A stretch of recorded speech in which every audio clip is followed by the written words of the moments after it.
Hi everyone, welcome to my channel. Today we're going to talk about another horrible case with you. On the night of Friday, October 16th, 2015, 27-year-old Sasha Samsudean was on top of the world.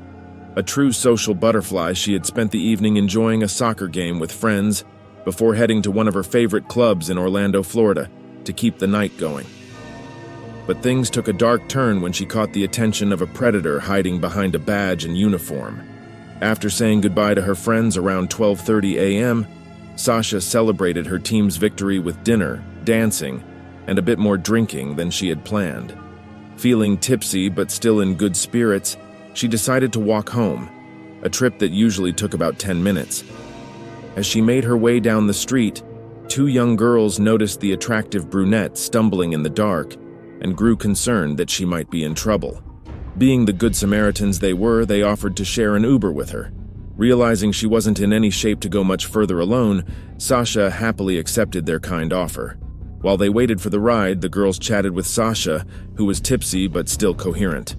When their car finally arrived, she told the driver to take her to the upscale Uptown Place apartment complex. As they approached the building, she asked to be let out, saying it was her home.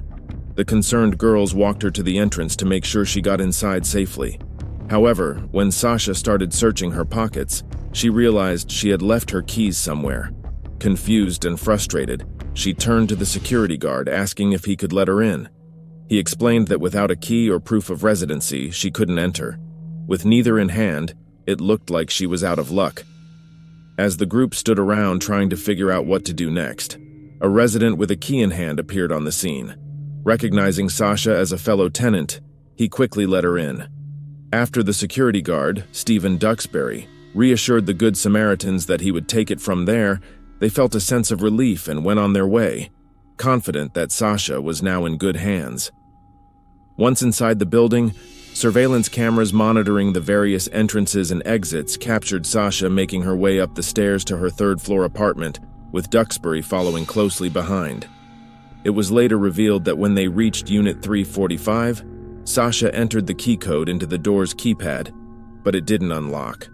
Frustrated, she racked her brain trying to remember the numbers, but nothing seemed to click. The added pressure of Duxbury looming over her didn't help either. It was hard to focus with him watching her every move.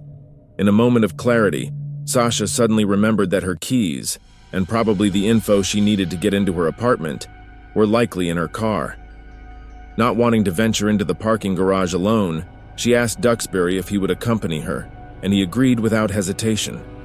As they walked toward her car, Sasha abruptly stopped and said the code had just come back to her. They turned around and headed back into the building, making their way toward the third-floor stairs. Since the cameras didn't cover the hallways or stairwells, detectives would later have to rely on Duxbury's account to piece together what happened next. According to Duxbury, around 3 a.m., he told Sasha that he needed to patrol the floors and would be back shortly. When he returned a little while later, he found the hallway outside apartment 345 empty. Assuming she had finally gotten the code right and made it inside, he continued on with his rounds, unaware of the tragic events that were about to unfold. The following morning, Sasha was set to meet her friend Anthony Roper for breakfast, but she never showed up. At first, he figured she had just slept in and didn't think much of it, opting to enjoy his meal alone. But as the hours passed and early afternoon rolled around, Anthony began to feel uneasy. He tried calling her phone, but it went unanswered. Sensing that something was off, Anthony decided to enlist a couple of their mutual friends to join him in checking on Sasha. They all agreed it was better to be safe than sorry. When they arrived at her apartment complex and saw her car parked in its usual spot, a small wave of relief washed over them. However, when they knocked on her door and received no response, their concern deepened. It was time to involve the authorities, so they contacted the police and requested a welfare check. When the officers arrived, they teamed up with the security guard, who used his access to override the entry system and let them into Sasha's apartment. What they found inside was nothing short of horrific. Lying on the bed covered with a comforter was the lifeless body of Sasha Samsudean, one arm awkwardly sticking out from beneath the fabric. As the officers pulled back the cover, the grim reality became evident. The young woman had been brutally attacked. Homicide detectives were quickly summoned to the scene. Their trained eyes immediately caught the signs of a violent struggle. Sasha's panties had been ripped from her body with such force that the fabric had torn her skin, indicating a brutal sexual assault. Bruising on her face and neck suggested that she had endured a vicious beating before being strangled to death. Defensive wounds on her hands and lower arms told the story of a woman who had fought fiercely for her life. The medical examiner would later determine that the pressure applied to her throat had been so intense that it fractured her larynx. The details of the scene were chilling, painting a picture of a desperate struggle that ended in tragedy. Crime scene investigators quickly noticed that Sasha's apartment had a strong chemical smell, and the cabinet where she kept her cleaning supplies was wide open.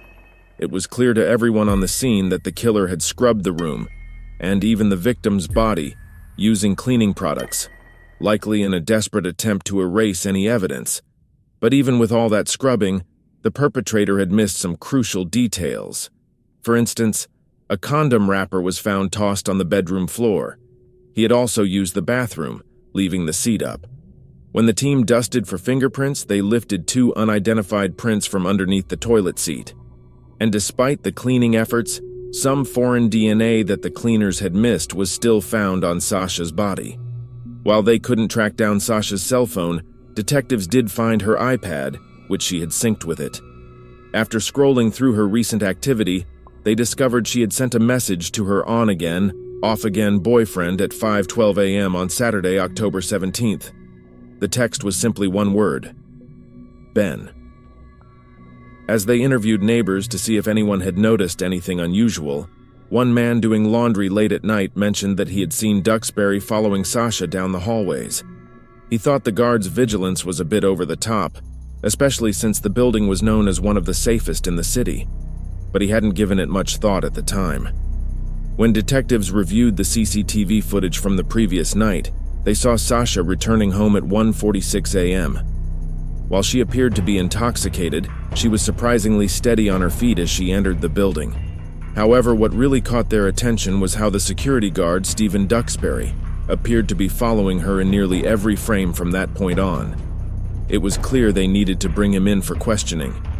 Even more puzzling was the footage showing Duxbury carrying what looked like 2 white drawstring trash bags to the parking garage at 6:36 a.m., well over half an hour after his shift had officially ended.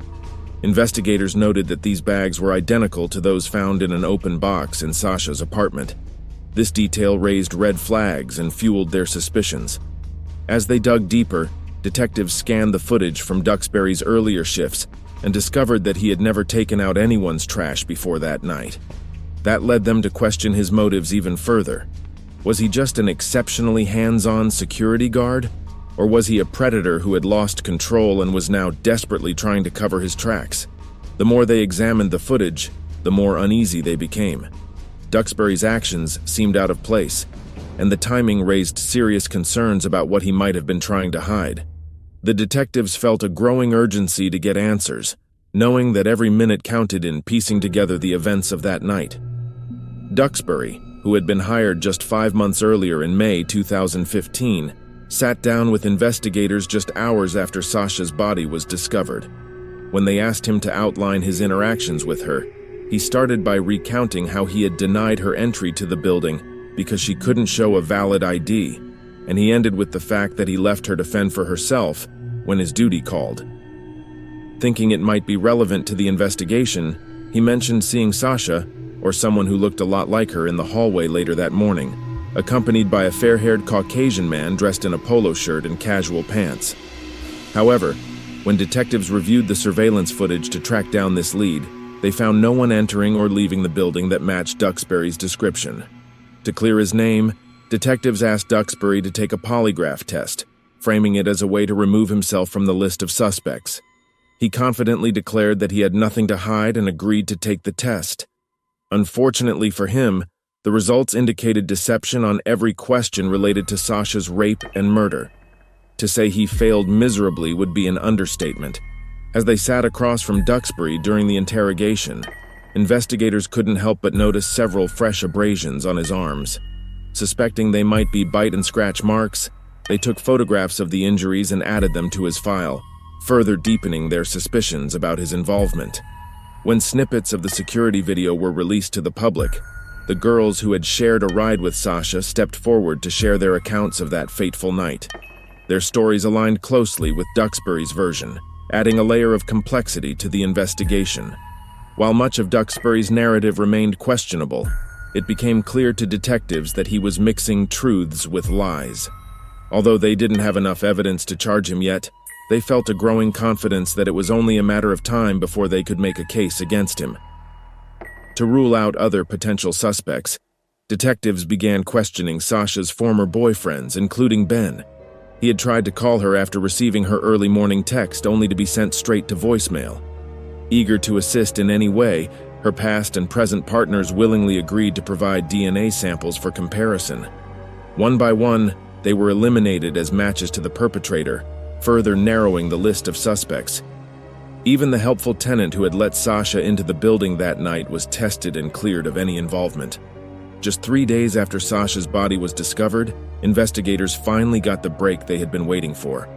The fingerprints taken from the toilet seat, as well as those found on Sasha's chest, matched Stephen Duxbury's.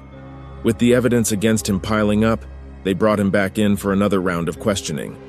Being careful not to reveal what they knew, detectives asked Duxbury if he had ever been inside Sasha's apartment for any reason.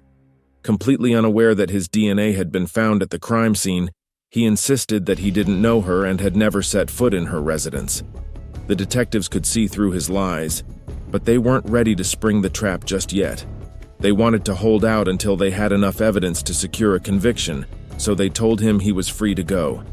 Still, they were confident that his time on the outside was rapidly running out. Exactly 1 week after Sasha's murder, a search warrant was executed at Duxbury's home and on his cell phone. Although he had erased his search history by resetting the device to factory settings, forensic technicians managed to recover the data. What they uncovered painted a chilling portrait of a man with dark intentions. Among his online activity, investigators found that at 5 a.m., just minutes before Sasha had tried to text her boyfriend, Duxbury had searched for ways to bypass a keypad lock. It was an unsettling coincidence that 12 minutes later, Sasha had attempted to send a message to Ben, typing out just his name before the communication was abruptly interrupted. This disturbing timeline only reinforced the detectives' suspicions that Duxbury was deeply involved in Sasha's tragic fate. On October 30th, 2015, Stephen Duxbury, the man responsible for the safety of the tenants at Uptown Place Apartments, was arrested and charged with burglary of an occupied dwelling, sexual battery, and first-degree murder. After 2 years filled with evidentiary hearings, delays, and jury selection, Duxbury's trial finally began in November 2017. One of the key witnesses for the prosecution was medical examiner Dr. Gary Utz, who provided the jury with a detailed account of Sasha's significant injuries. Dr. Utz testified that Sasha had been raped, beaten on the head and upper body, and then manually strangled. During his examination, he found scrapes on her inner thighs that were consistent with the types of belts typically worn by utility workers and security guards. Interestingly, the defense didn't call a single witness to support their case. Instead, they suggested that someone else might have killed Sasha after she and Duxbury engaged in consensual sex. This raised eyebrows, especially since Duxbury had consistently claimed he had never been inside her apartment. To bolster their theory, Duxbury's lawyers proposed that Sasha might have died during rough sex with one of her boyfriends after her encounter with Duxbury. Unfortunately, as is often the case in trials involving the rape and murder of women, the victim faced disparagement at every turn from those defending the accused. While prosecutors acknowledged that Sasha may have had too much to drink on that fateful night, they were adamant that she was not in the wrong. She was simply a young woman returning to the apartment building where she had paid a hefty sum to live, only to be victimized by someone she thought she could trust. The state portrayed Duxbury as an opportunistic predator who had fixated on Sasha after realizing she was alone that night. They argued that he gained access to her apartment by tampering with the keypad, then proceeded to beat, rape, and murder her in her own bed. Despite the defense's efforts to manipulate the narrative, the evidence was irrefutable and spoke volumes. After 7 days of testimony, the prosecution handed the case over to the jury on November 21st. They deliberated for 4 hours before returning with a unanimous verdict, guilty on all counts. The jurors recognized the defense team's tactics for what they truly were, an attempt to shift blame, and they acted accordingly. In the end, Duxbury was sentenced to life in prison without the possibility of parole for the sexual assault and murder of Sasha Samsudean. Additionally, he received an extra 15 years for the burglary conviction, underscoring the gravity of his actions and the impact they had on Sasha's life and her loved ones. The verdict was a small measure of justice, confirming that the responsibility for this tragic crime lay squarely on Duxbury's shoulders. While Sasha's parents were relieved by the verdict, they were appalled by the horrific events that unfolded at the Uptown Place apartments, a complex their daughter had chosen partly for its supposed security measures. Grieving and frustrated over the series of preventable events that led to their child's death, they filed civil lawsuits in 2017 against the Uptown Place Condominium Association and the security company responsible for the premises. They also included the manufacturers of the keypad lock that Duxbury had easily breached. As of now, it seems that the legal battles against the building's management and the security company are still underway. Recent developments in the proceedings revealed that several residents had lodged complaints against Duxbury during his short time there, alleging that he frequently abused his authority and even harassed some tenants. The lawsuit against the lock manufacturer faced complications when it was discovered that the tenant who moved in after the murder had replaced the lock with a new one. Since the original lock wasn't available for inspection, the lawsuit was put on hold while awaiting a judge's ruling on whether they could proceed without this crucial piece of evidence. The Samsudeans' attorneys have pointed to independent studies indicating that keypads of the same make and model used for Sasha's door could be easily hacked with a screwdriver, arguing that this lock system is fundamentally defective. In 2019, Duxbury's lawyers filed an appeal on the grounds that responses given by their client during his polygraph, specifically those pertaining to his apparent knowledge of Sasha's manner of death before the information was made public, should never have been presented to the jury. Their request for a new trial was denied. Today, Stephen Duxbury is being housed in the Graceville Correctional Facility in Jackson County, Florida, where he will spend the rest of his natural life. To those who knew and loved her, Sasha Samsudean was far more than just an innocent young woman who fell victim to a predator meant to protect her. She was intelligent, funny, beautiful, and kind, and her loss left her loved ones grappling with the reality of how such a horrific thing could happen to someone who had no enemies at all. Sasha excelled in her job and had a deep love for animals, especially her little dog, Chewy. She enjoyed baking and cherished spending time with friends and family. Contrary to the way her killer's legal team portrayed her, she wasn't a reckless woman who brought danger upon herself. She was a victim in every sense of the word. Her only mistake was placing her trust in a cold, calculating killer who wore a facade of protection. If you found this story compelling, please give it a thumbs up and share your thoughts in the comments below. Don't forget to subscribe for more true crime stories and hit the notification bell so you never miss an update. Until then, stay safe.